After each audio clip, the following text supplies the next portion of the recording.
Well, welcome to our reflection on Matthew 23:27 to 32. And it's coming from Leicester, to which I've just returned after a 3,000-mile European ride. So over the last couple of weeks I stayed with a brother in Holland. So I headed for the Hook of Holland and stayed with a brother over there. I stopped off at Berlin en route and heading towards Poland for our Baltic run, which was brilliant, and the fellowship and the brotherhood and the teaching was really amazing. It was a real good time.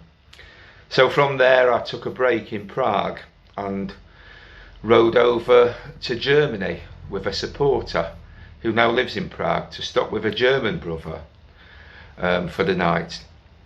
And on the way from there, heading to the Hook of Holland, where I thought I was catching my ferry, we stopped to fill up with petrol in a petrol station, and our government had decided that we needed to be in the UK by 4 a.m.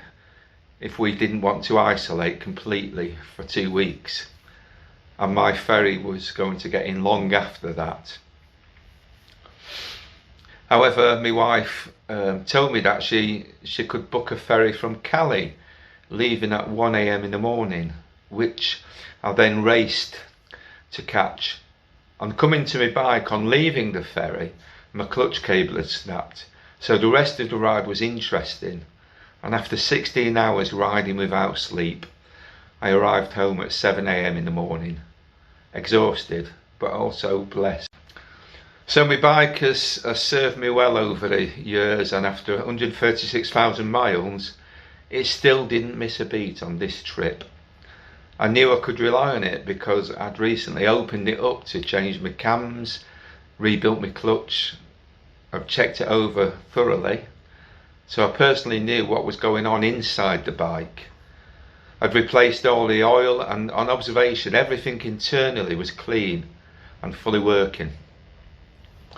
If we want to actually do some serious miles, establishing new friendships as well as building established ones, if we want to spend time listening to God as we ride, then sharing some encouragement from Him, the internals of our bikes need to be maintained clean and reliable. We can't serve if the internals of our bikes are neglected, however clean we make the paintwork look. And our spiritual lives need to be the same. It needs the same care. We need to be clean on the inside, where only we and God know what is truly going on. Our private prayer between ourselves and God, our renewing of our minds, as Paul says in Romans 12, not conforming to the patterns of this world. It's like the renewal of the oil which passes through all parts of the engine, enabling it to run. Well, in our reading today, this is what Jesus was getting at. In his interaction with the Pharisees and the teachers of the law, the Pharisees were like a showroom Harley sparkling in the window, but inside the engine was neglected and corroded, unable to take anyone anywhere. The image Jesus used was whitewashed tombs, beautiful on the outside, but on the inside full of dead men's bones and everything unclean. He continued, on the outside you appear to people as righteous, but on the inside you're full of hypocrisy and wickedness. I've mentioned before that hypocrisy comes from the Greek understanding of an actor wearing a mask in the theatre. And this is what the Pharisees were doing when their righteous outward show didn't match with the reality that was going on in the inside.